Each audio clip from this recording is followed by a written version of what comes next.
Hello, and welcome to the fourth out of 5 videos that we're doing talking about smart calling and sales. So at the end of the last video, I told you guys not to be asking stupid questions to your prospect. And instead, we're going to want to utilize what are known as smart questions. Now, what smart questions are essentially loaded questions that are designed to get as much information out of the prospect as we can. But it's not in a bad way, it's in a good way. So what I mean by this is just get them talking about what are some of their fears or some of their desires or needs for their company. Get them talking about even what their job is at the company. People love to talk about themselves. And if you're able to ask this question to the prospect, they might just reveal a lot about also their situation at hand. And if you're able to know all this, you have a much greater idea of how you can help them. And helping them is how you're going to be able to sell your product. And one thing that I've found repeated frequently just in sales literature is the phrase, people hate to be sold, but they love to buy. And I just thought that's an awesome quote, and it's so true of so much of life that I had to include it here. So as you're talking to the prospect, perhaps it's early on in the call, or perhaps it's even later in the call, whatever it is, they've grown disinterested in you and your conversation, and they're trying to just boot you off the phone call.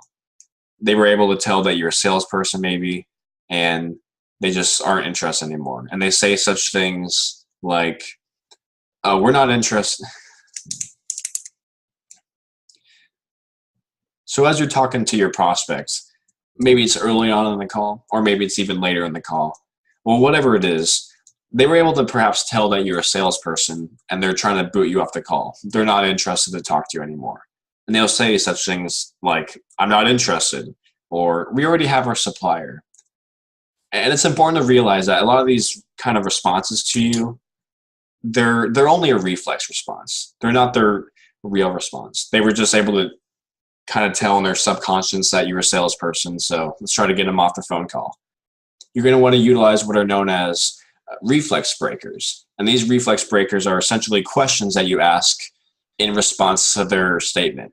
So maybe they said, we already have our supplier. We're already happy with our supplier.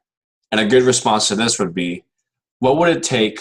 What kind of product would it take for you to be more than happy with your supplier? If you can ask this kind of question, they're not just in the kind of reflex frame of mind. Now they're thinking, oh, maybe we do have some problems with our current supplier, and maybe I should be talking to this salesperson. And a lot of the time, maybe in order to get you off the phone, or maybe it's just a legitimate response, but they'll be asking you for a literature request. Can you send us a book, and then we'll get back to you? You can play this off by saying, okay, but we'd like to get a little bit more detailed information about your company first, so that we're able to tailor this literature to you specifically. And now the most important part of any conversation, listening. So only the prospect knows what they want, and they're going to be able to tell you if you're able to ask the right questions, and most importantly, you're able to listen. So you need to always be listening, not trying to overtalk them, trying to talk too much. Have a conversation that goes back and forth.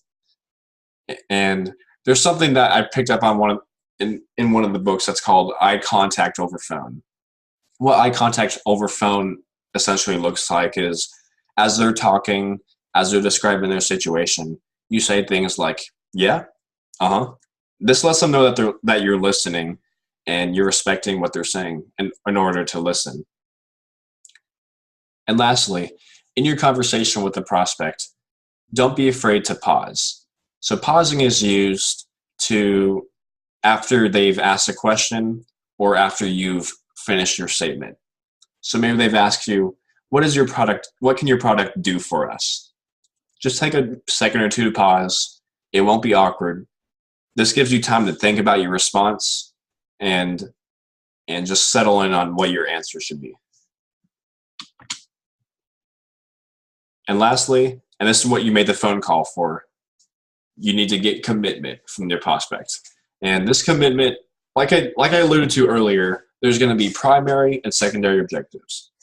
your primary objective is obviously going to be to try to get the prospect to buy your product or service. But realistically, most of the time that's not going to be feasible.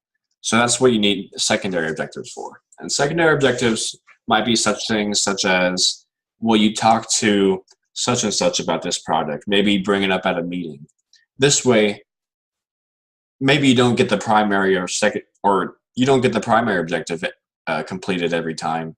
But you're able to get that secondary objective at least. And a lot of salespeople, they'll just keep talking and talking with the prospect, but they'll always be afraid to ask for commitment.